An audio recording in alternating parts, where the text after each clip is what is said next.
There is no tomorrow. There is no tomorrow.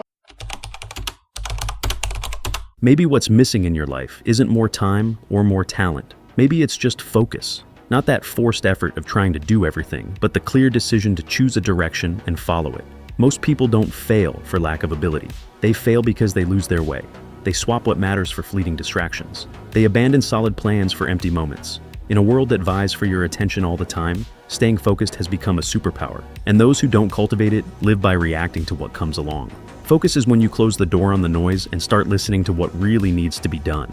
It's when you ignore what's shining on the surface to dig where there's depth. It all starts with a choice. Staying focused doesn't come naturally. The mind wants shortcuts. It wants breaks. It wants distraction.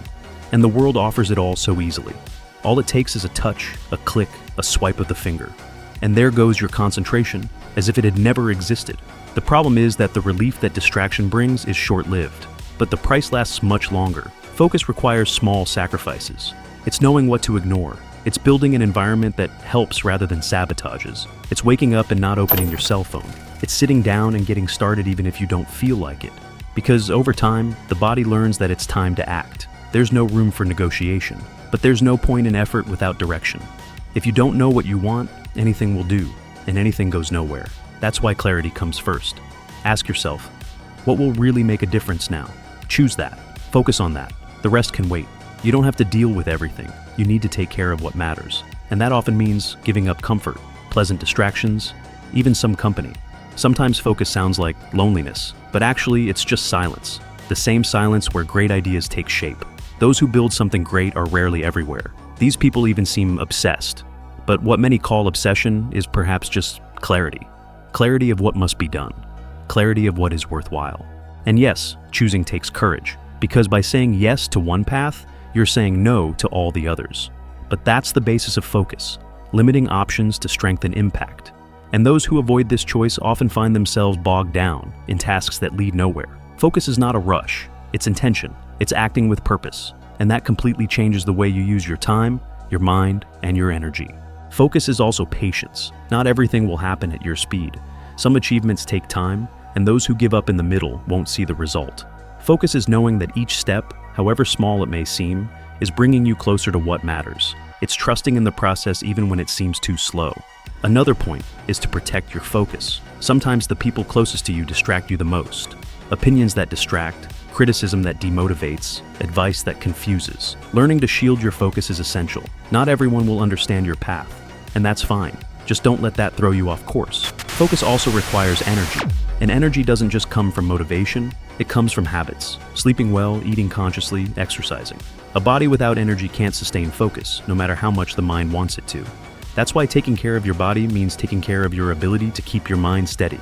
A tired brain seeks pleasure, and this leads straight to distraction. Another vital aspect of focus is repetition. Repetition is the cement of construction. No matter how small the gesture, if it's done every day, it creates something big. It is in repetition that you train the mind to keep going, even in the absence of motivation. Small daily rituals create a mind that knows what to do without having to think twice. Repetition eliminates doubt, and focus without doubt is brute force.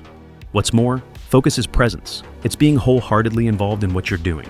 There's no point sitting down to study with your head in your cell phone. There's no point being with your family, with your mind on your work. Focus is being completely where you are. When you learn to be present, time is more productive, ideas flow, and the mind rests less on anxiety and more on direction. Another important pillar is constant review. Focus is not something fixed, it's alive. It changes as life changes. That's why it's important to stop and evaluate. What still makes sense? What is working? What needs to be adjusted? Reviewing avoids waste. It avoids following something for months that no longer takes you forward. Focus also has to do with identity, the image you build of yourself. When you start to see yourself as focused, you start to act like it. And the more you act like that, the more it reinforces itself. Changing your behavior starts with changing the way you see yourself. Focus becomes part of who you are, not just what you do.